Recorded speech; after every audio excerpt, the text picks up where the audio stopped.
Medyascope viewers, welcome to This Week in Turkey. Fugitive businessman Sezgin Baran Korkmaz, who came to the attention of the public through mob leader Sedat Peker's videos, has been arrested in Austria on June 19 at the request of the United States for money laundering. Republican People's Party representative to the United States, Yurter Özcan, will be joining us to speak about this arrest. First, let's take a look at the details. The Interpol previously issued a red notice for Korkmaz, who fled from Turkey in early December 2020 amid investigations by Turkey's Financial Crimes Investigation Board into Korkmaz's SBK holding and the holding's 6 companies over money laundering allegations in 4 provinces. In the investigations carried out last year, MASAK teams determined that Korkmaz's companies were involved in $132 million money laundering scheme in Turkey. Following the investigations, prosecutors in Istanbul issued detention warrants against 19 company executives. 11 of those suspects were detained, but it emerged that 8 others, including Korkmaz, were abroad. Korkmaz was business partners with Jacob Kingston and his brother Isaiah, the executives of a Salt Lake City biodiesel company in the US. The brothers pleaded guilty in the US over the tax credit scheme involving the Washakie Renewable Energy Company, which US prosecutors said was creating fake production records to get renewable fuel tax credits, then laundering the proceeds from 2010 through 2016. Kingston family members confessed in their statements that between 2014 and 2018, they sent the revenues they obtained from the biofuel fraud network and the US Treasury to Turkey through construction, pharmaceutical companies, and real estate investments under the control of SBK Holding, of which Sezgin Baran Korkmaz is the chairman of the board. Mehmet Demir, the lawyer of the fugitive businessman, confirmed his arrest at the request of the US and said that his trial will initially take place in Austria. Demir added that Turkey also has an extradition request. Hello, Mr. Özcan. Thank you so much for joining us today. Thank you for having me. So the fugitive businessman Sezgin Baran Korkmaz, whom I'll refer to as SBK from now on, has been arrested in Austria at the request of the United States. Could you perhaps summarize for our viewers why the US wants this man arrested and what he is being accused of? Okay, so the investigation that led to this outcome has been ongoing in the US for some time right now. So his business partners who live in the US, they have actually been indicted in Utah for a number of charges. And out of 5 of them, 4 of the defendants have made an agreement with the prosecution, and they basically, told all the details about what they were doing. Only one of the defendants, Lev Aslan Derman, is not talking to the prosecution, but they've all been indicted by the grand jury last year, and they are waiting for the final trial to find out how much time they are going to serve. So they have been hit by over 40 charges. So it has a long list. But I'll just explain the grand scheme of what it's all about. So basically, they have created a system, a number of also business and fake businesses, where they actually claimed biodiesel production.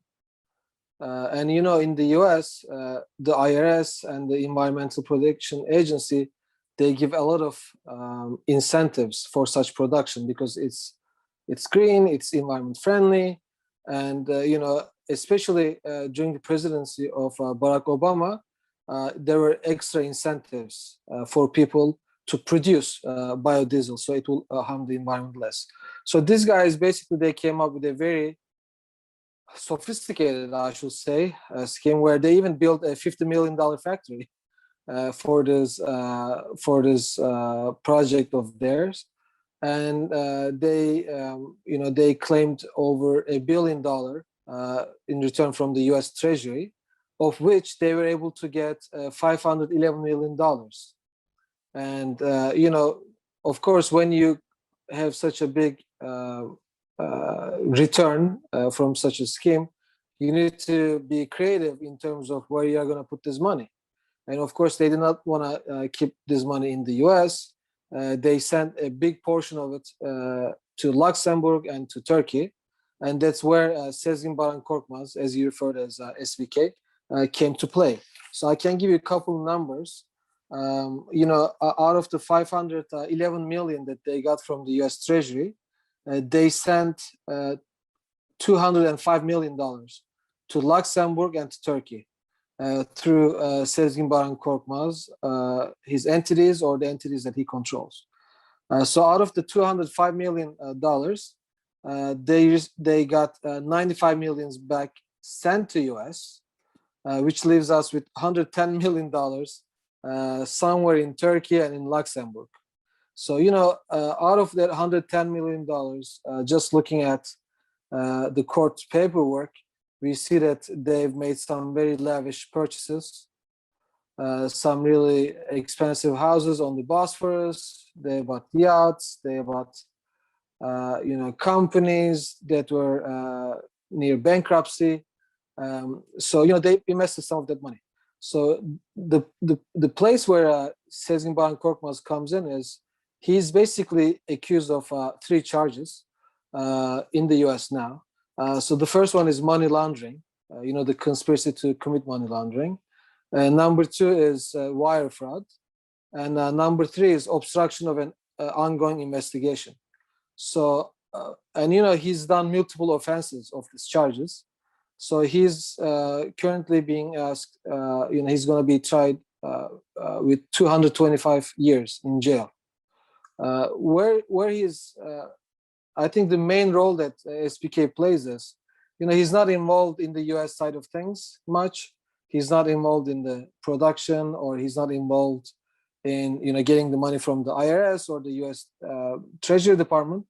But he kind of comes in as the international coordinator of, sending the money around the world into multiple companies, getting them back in the US, and the $105 million or $110 million that he did not get back to US, he was basically in charge of, putting that money to work. So the reason why I think this was a long time in the coming, where I just could not foresee how he will be not included in this investigation, because he played an important role. So this is the reason why the US asked Austria to put him on arrest, and now they are currently working on an extradition process. Yes, Mr. Özcan, as you said yourself, you have, you have tweeted about this in 2018. So this is something that you, as well as some journalists here in Turkey, have tried to put attention to, but we've only just started talking about it, I guess, more publicly in recent times.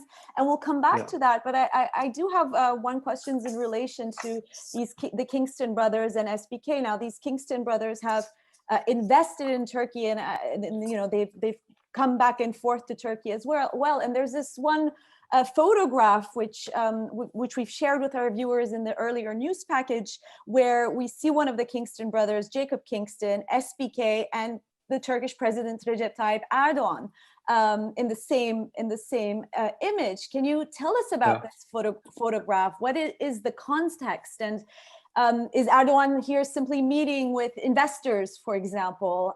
Is it possible for him not to have known about these shady relations? Yeah, I think, there are several photos of the Kingston brothers with President Erdogan. One of them is actually in the Turkish embassy in Washington, D.C., and the other one is at a meeting in New York. I'm not aware whether they met with him in Turkey, actually. I know for a fact that they met with President Erdogan in New York and in Washington, D.C. That's my mistake. I didn't know the context of the photograph. Yeah, of course. No. I'm happy to explain.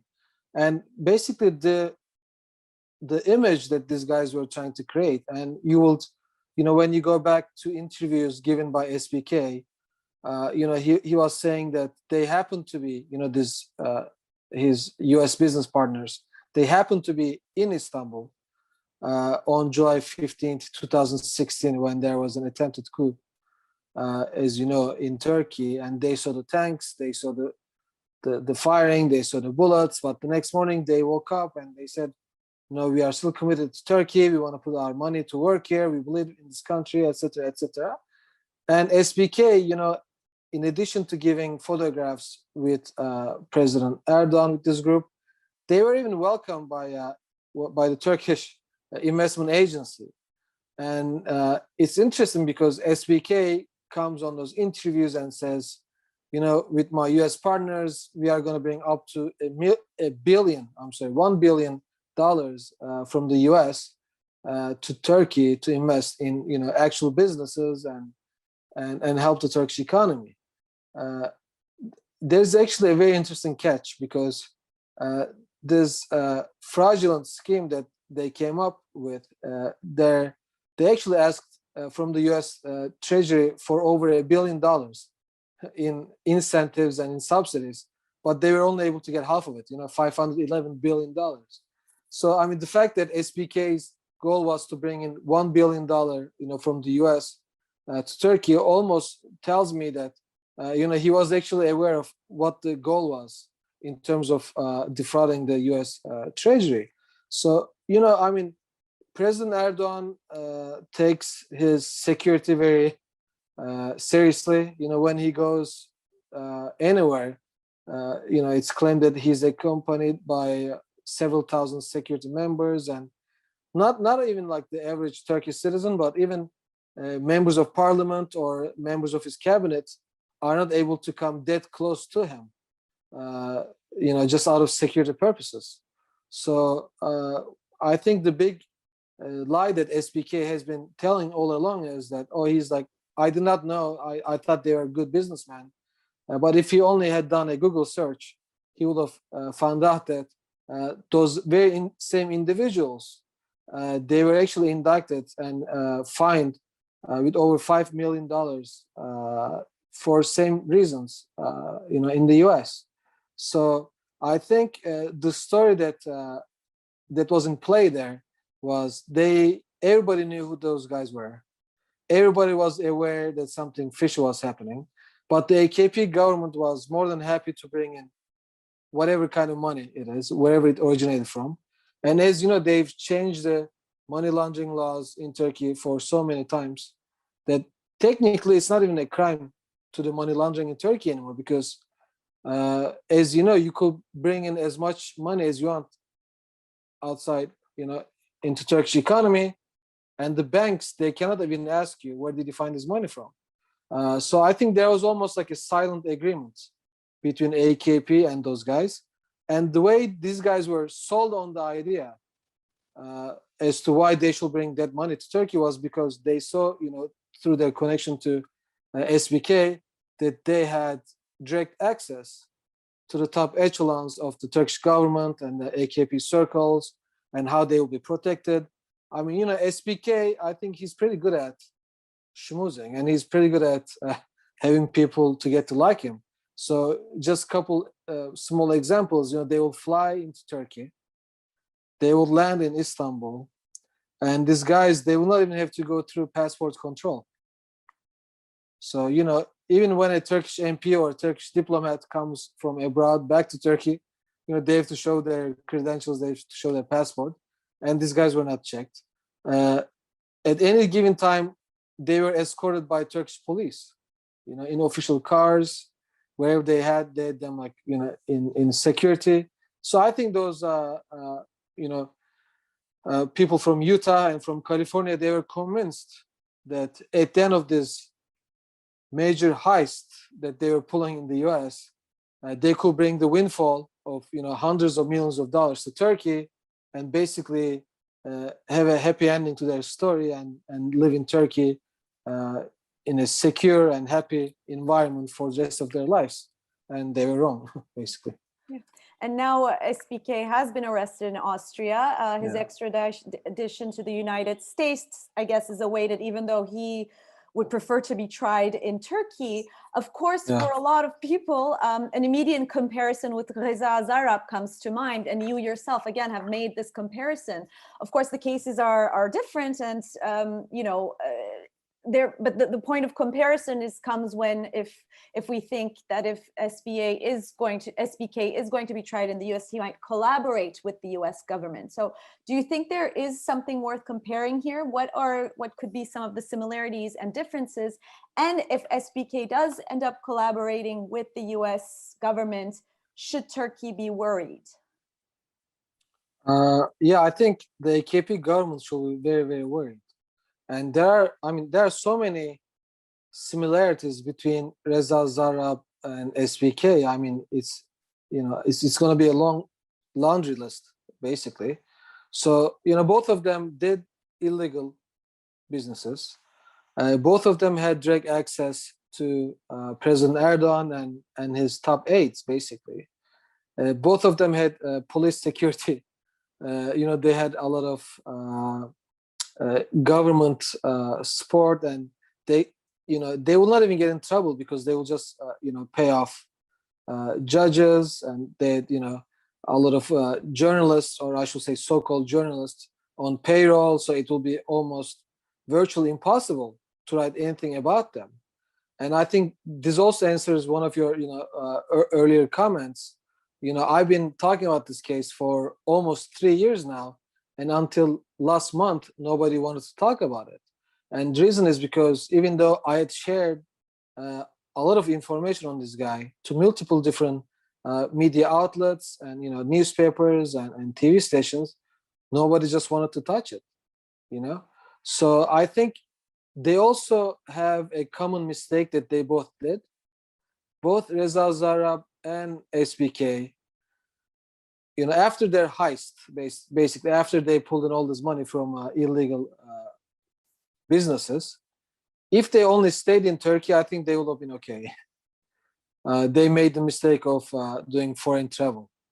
And of course, now SBK is going to come out and say, I want to go back to Turkey and I want to be tried there, because everybody knows that if he were to come back to Turkey, he will just try to pay his way out of jail. And everybody knows that. The Austrian government knows that. The US authorities know that. When the case against Lev Aslan Derman and Kingston was ongoing in the US, the US federal prosecution in Utah, they had multiple inquiries with the Turkish Department of Justice in Ankara, of which none of them were responded. So they asked multiple times for more information on SBK, on his businesses, on his, they asked to put a hold on his bank accounts. They asked the Turkish Department of or Ministry of Justice to freeze his assets. They asked, him to send back the money that he was controlling, the ones, that came from the US, and none of that happened. So everybody knew that, the Turkish government or the Turkish Ministry of Justice was not responding. So everybody knew that, if something were to happen in terms of, prosecution or an actual trial, it will not be done in Turkey.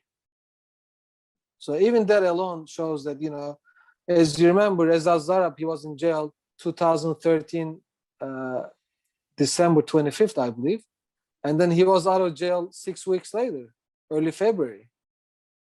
And then he was put on, networks controlled by AKP. He was deemed as a hero who was helping bring down the Turkish deficit. He was bringing so much money from abroad. So, in both situations, there's this fake hero, almost like a Robin Hood, profile, who's made so much money. And they help to pour out, and they put the Turkish national interest first, and they are good people, and etc., etc. But all that PR machine eventually comes to an end, and the reality has a habit of catching up with people. Mm-hmm. So I think it's the case for both of them. And my personal feeling is, and I made the same call only 5 weeks after Reza Zarrab was caught in Florida. He was caught March 2016, and I gave an interview to Bilgen newspaper about 4 weeks later after that. And I said, I'm pretty sure that, he's going to make an agreement with the US authorities, of which happened only a year and a half later. It took him a year and a half, to sort things out. And then he realized that it's not going to happen. And I'm making basically the same bet that SBK, when he is shipped back to US from Austria, I think he's going to make he's going to settle with the US prosecution, basically. Yeah. And so how do you read the silence that is, the silence coming within the ruling coalition in Turkey? Does this silence indicate essentially that everyone is in one way or another involved in this corruption circle? I mean, why hasn't there been any reaction? SBK has been arrested and he will most probably be tried in the United States and not in Turkey. So how do you read this lack of reaction coming from the government? I think it's a major characteristic of President Erdogan. When he doesn't know what to do, he just keeps silent. I observed a similar response from him when Zarrab was first caught in March 2016. And as you may remember, initially he did not say anything. And then eventually some journalists asked him and he said, it's a personal matter. Reza Zarrab is a citizen of our country, but whatever he is, accused of is a personal thing. It doesn't have anything to do with us. And I remember 2 months later, it must have been, I think, late May, when Reza Zarrab's, pre-trial process began in New York. I was in the courtroom then, and I was in the courtroom for every other hearing in the actual trial. I remember that his defense lawyers put in a list of things where they tried to showcase Reza Zarrab as a good citizen, okay? And, that's a typical thing that they do in the US. They usually get letters of recommendation from your friends, from your, employees, and, they are trying to make a good case that, you're a good citizen. And in that letter that the defense lawyers prepared for Reza Zarrab, they actually said, look, he's a rich businessman who has a good heart. And here's the following associations and foundations that he's donated to. And that list included a foundation that was initiated and spearheaded by Emine Erdogan, the first lady of Turkey. And then there was a change of reaction from AKP government, basically. And on top of that observation that I made in the courtroom then, it was the same feedback that I was getting from some colleagues who work for the U.S. government in Washington, D.C. And they said that as soon as that was uncovered, that he mentioned giving money to a charity spearheaded by Emine Erdogan, their phones just started ringing, from Ankara as well as from Turkish embassy in Washington, D.C., trying to understand what's going on, whether it's going to touch them or not. So I think it may be a similar pattern with how things may turn out with SBK. He's saying that he's not going to talk in court, but if you face, 225 years in jail, just look at past statistics. In such cases, more than 95% people do settle with the U.S. prosecution with the hope of, seeing sunlight one day before they die, basically. Yurter Özcan, thank you so much for this detailed account of SBK's businesses and what might potentially happen once he's arrested. Thank you. Thank you for having me. Now let's take a look at the coronavirus-related numbers. According to the data released by the Ministry of Health, the daily number of new cases on June 24th has been announced as 5,703 and the number of deaths as 59. These numbers have led to the total number of cases to reach 5,393,248 and the death toll to become 49,417.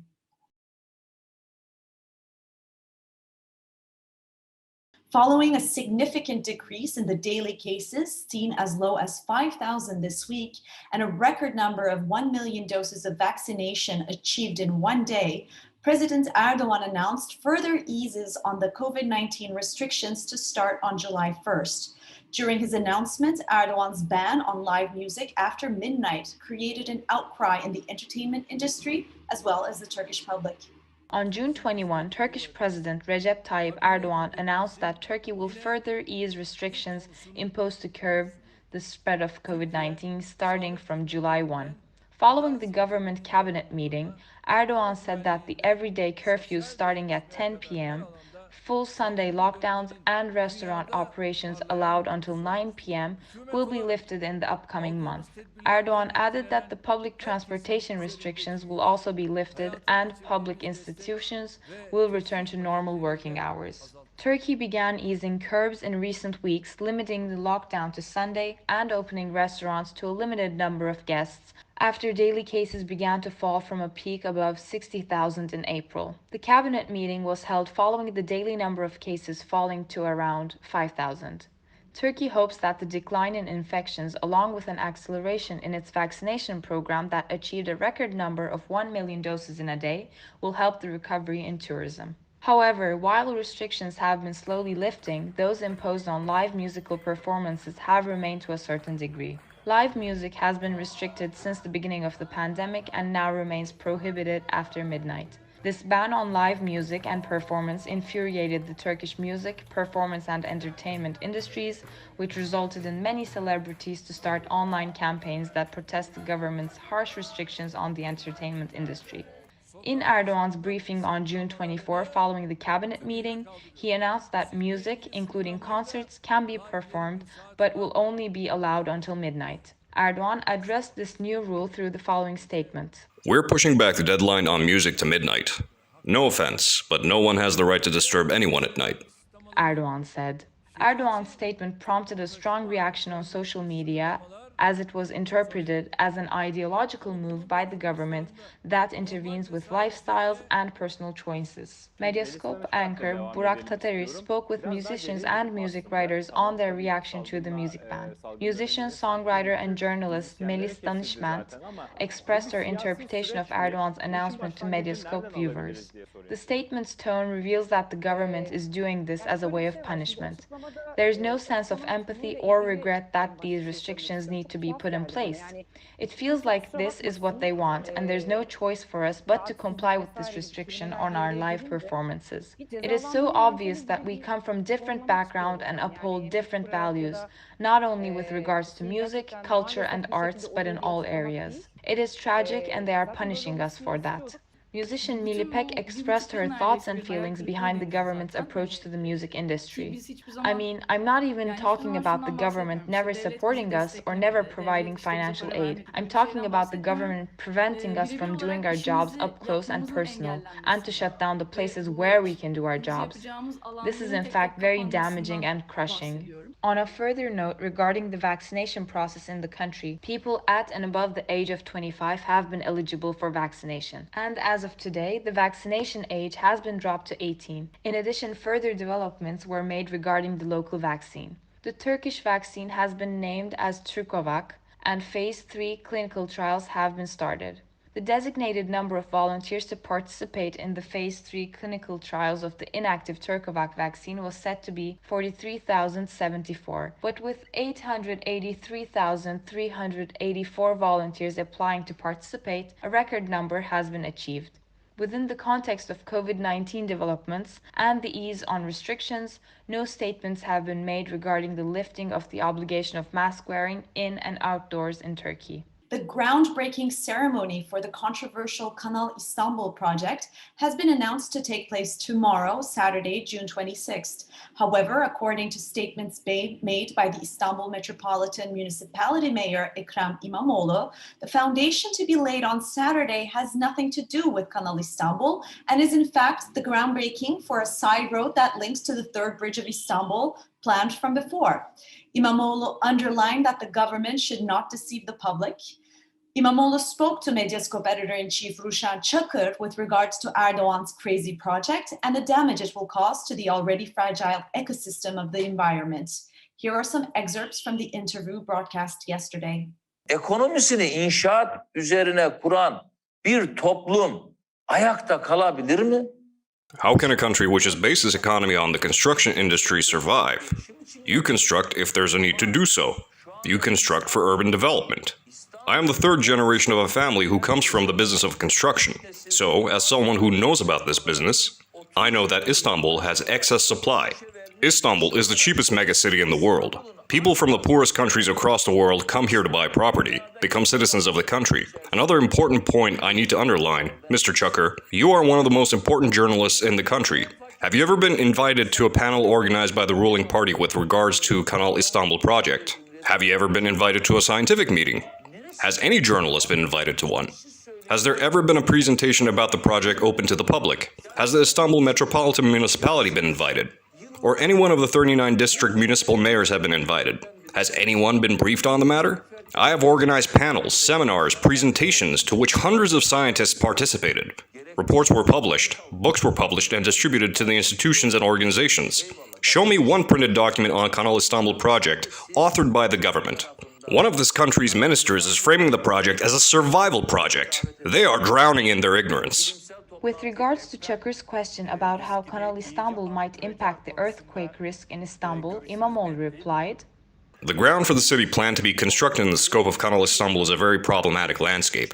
The risks of a tsunami, but more importantly, we're talking about billions of dollars in investment. An investment that can resolve all of Istanbul's weaknesses against an earthquake. Let's reserve this fund for Istanbul. İmamoğlu ended by summarizing the Canal Istanbul project as a political process fed by cronyism.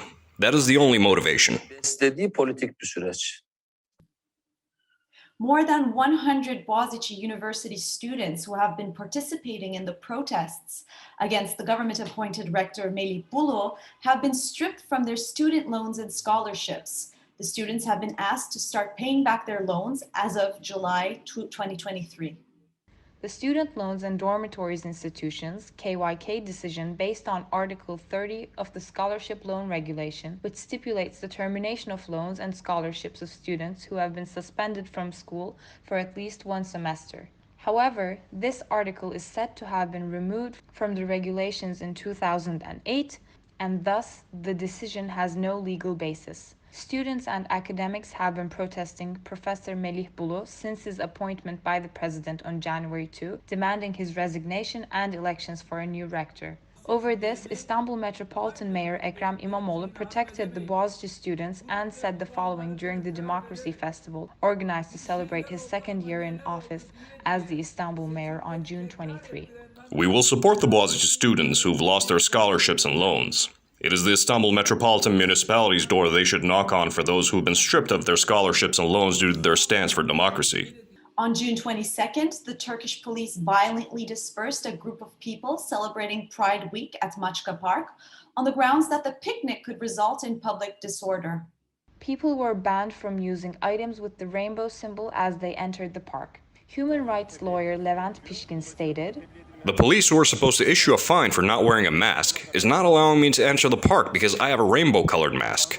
The declaration of the ban against the picnic was supposed to be communicated 24 hours ago. There's no danger to public safety here. Even though we took off our masks, we're not allowed in.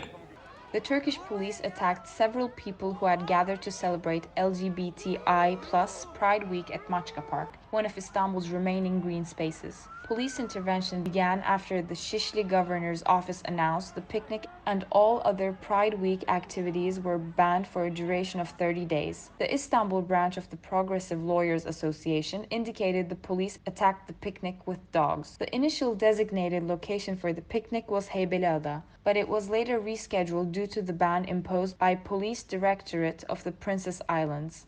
The ban was protested on social media with the hashtag "A picnic cannot be banned." During the intervention, Castile Agel, who was one of the attendees of the picnic, described his friend's detention. "We have to fight for our lives here. We just want to love and be loved." The Istanbul Pride Week committee announced one person had been detained during the attack. The committee stated, "Several of our friends have been battered. We are not staying silent. We are not scared and are not obeying." In addition, they released video footage documenting the moments the police forced LGBTI+ members out of the park. According to the Boğaziçi LGBTI+ community, several community members were battered and one person ended up with a broken arm. Republican People's Party lawmaker Sezgin Baran slammed the ban of the governor's office, questioning the reasons for taking such an action. Turkey on June 20th was beaten by Switzerland 3-1 in their last group match in Baku, Azerbaijan, bringing Turkey's Euro journey to an end. Turkey displayed a disappointing performance in the Euro 2020 finals, losing all their matches in Group A. Turkey respectively lost to Italy 3-0, Wales 2-0, and Switzerland 3-1, and has been eliminated from the tournament. That's all from This Week in Turkey. Starting next week, my colleague Murat Türsan will be joining you. Until next time, dear Medyascope viewers, have a good night.